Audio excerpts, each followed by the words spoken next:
Good! Fait que tantôt, je vous ai montré que c'était le fun pendant la tempête d'aller cueillir de l'usiné. Maintenant, il faut la nettoyer. Alors, on prend chaque petite cocotte comme ça. Puis, j'enlève cette section-là qui est raide. Puis, je nettoie aussi les branches. Donc, j'enlève les branches comme ça. Et ce que j'aimerais vous montrer qu'il faut enlever aussi dans les tas, c'est ceux-là. Ceux-là ici, là, ils s'étirent pas, ceux-là. Ils sont comme un peu plus plates, sont plus caoutchouteuses. Puis, ils s'étirent pas comme ceux-là peuvent s'étirer. Donc, ceux-là, ils s'étirent vraiment comme de l'élastique. On est capable de le voir, là. C'est vraiment de l'élastique. Mais ceux-là, ça fait pas ça. Ça se détache. C'est vraiment des petits morceaux, on peut voir comme ça ici. Fait que c'est pas la même chose. Fait que ceux-là, on les détruit. Puis, quand on fait notre inspection, on est capable de voir la différence. Quand même assez facile. Ceux-là aussi, là. Ceux-là, c'est des petits motons.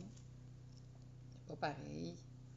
Puis là, ben, il vous reste toujours des belles grappes, là. Ça fait comme vraiment une petite grappe qui est aux prises avec l'endroit où est-ce qu'elle s'attachait sur la branche. Fait que toutes ces belles grappes-là, je vais les mettre sur ma plaque. Je vais déposer ma plaque tout simplement devant le foyer. L'humidité va s'en aller. Puis je vais pouvoir récupérer tout mon usiné. Puis, je ne vous donne pas de conseils sur la consommation. Je ne vous explique pas comment faire puis quoi faire. Je vous laisse faire vos recherches.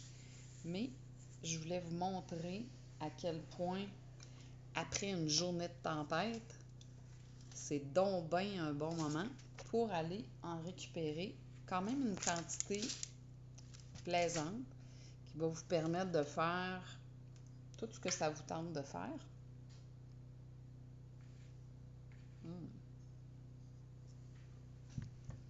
Puis, ici, là, ceux qui sont plus brunes comme ça, là, ou moins belles, moins attirantes, alors mettez ça dehors. Il y a des petits animaux qui vont être bien contents d'aller grignoter là-dedans.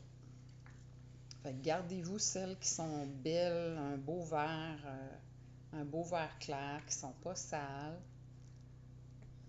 On retire les branches, on retire les petites bases, on inspecte, on s'assure qu'il n'y a pas l'autre petit lichen. Puis, une des belles sources d'informations, j'ai eu la chance d'avoir un beau cadeau. J'ai eu la collection au complet de la Métis et dans celui qui comporte les fruits à la page 226.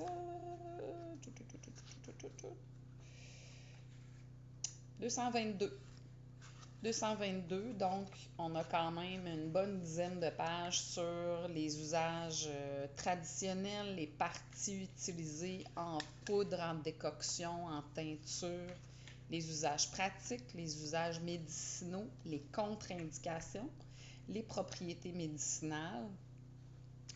Donc, elle en parle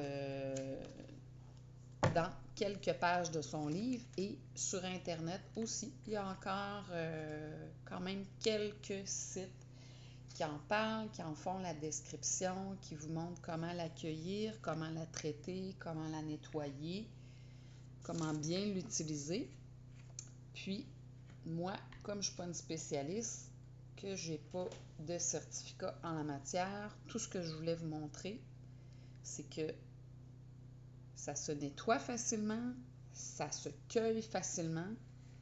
Puis, comme c'est super haut dans l'arbre, ben après une tempête de vent comme ça, avant que la neige prenne, quand aujourd'hui la tempête s'est calmée, on est sorti, puis en l'espace petite demi-heure, trois quarts d'heure, j'ai ramassé la totalité de ce que j'ai ici.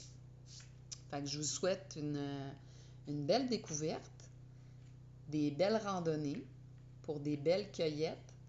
Soyez respectueux, prenez-la pas toute pour vous, laissez-en pour les chevreuils, ils adorent ça. Fait que je vous souhaite une belle marche.